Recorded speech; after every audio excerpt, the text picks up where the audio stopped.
Why do 80% of horror stories start with an innocent getaway? It's a question that has puzzled many, but the answer might be simpler than we think.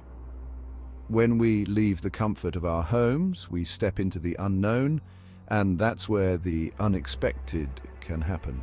Adam's weekend retreat to a cozy cabin turned into his worst nightmare. He had been looking forward to this trip for months. A break from the hustle and bustle of city life, a chance to reconnect with nature, and most importantly, some much-needed peace and quiet. Little did he know his peaceful retreat was about to take a dark turn. Late one night, Adam was staying in an old-fashioned cabin far from the city stress. The cabin was charming with its rustic decor and the smell of pine wood filling the air. It was everything he had hoped for. He spent the evening reading by the fireplace, the crackling of the wood adding to the serene atmosphere. The place was perfect except for one odd thing: the owner's warning not to lock the front door at night. It seemed like a strange request, especially in such an isolated location. Adam couldn't help but feel a bit uneasy about it. "You'll know why," he said with a strange look. The owner's eyes had a glint of something Adam couldn't quite place. Was it fear, or perhaps a hint of a secret he wasn't willing to share? "Just trust me." Adam shrugged it off as an eccentricity. After all, people in the countryside often had their quirks. He decided not to dwell on it too much. Adam shrugged it off as an eccentricity. He figured it was just one of those local superstitions. After all, what harm could it do to follow the owner's advice for just one night? After a day of hiking, he settled into bed. The hike had been invigorating. The fresh air and the beauty of the forest had done wonders for his spirit. He felt a sense of accomplishment and contentment as he lay down to sleep. In the darkness, he heard faint scratching sounds. At first, he thought it might be a branch against the window or perhaps a small animal outside. But the sound was persistent, and it seemed to be coming from inside the cabin. Soft at first, then louder, closer, as if someone was crawling across the floor. The sound sent a shiver down his spine. He tried to convince himself it was just his imagination, but the noise was too real, too close. Heart racing, he grabbed his phone's dim light. The weak beam of light did little to dispel the darkness, but it was better than nothing. He scanned the room, looking for the source of the noise.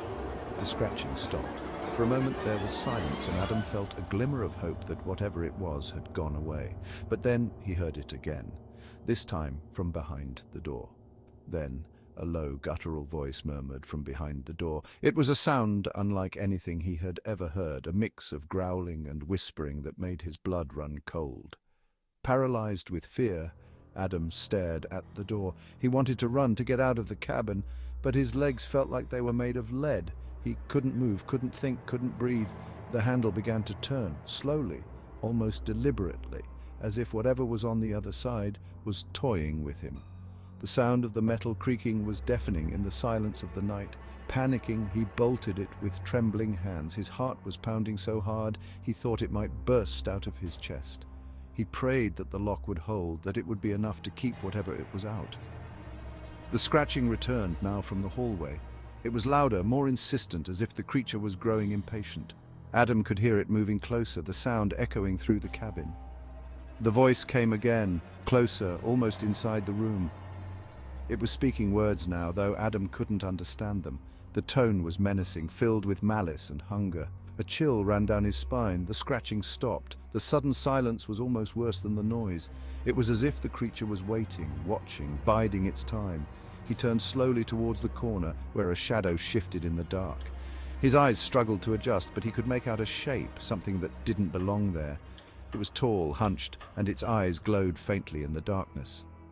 His phone buzzed, a text from the host. "Don't worry. The thing in the attic is..." Adam's hands were shaking so badly he could barely read the message. He felt a surge of anger and fear. Why hadn't the host warned him properly? "But don't let it in." The message ended abruptly, leaving Adam with more questions than answers. What was in the attic? Why was it trying to get in? And most importantly, how was he supposed to keep it out? That was the last text he ever received. The phone went dead, the screen going black. Adam was left alone in the dark, with only the sound of his own breathing and the knowledge that something was out there waiting for him to make a mistake.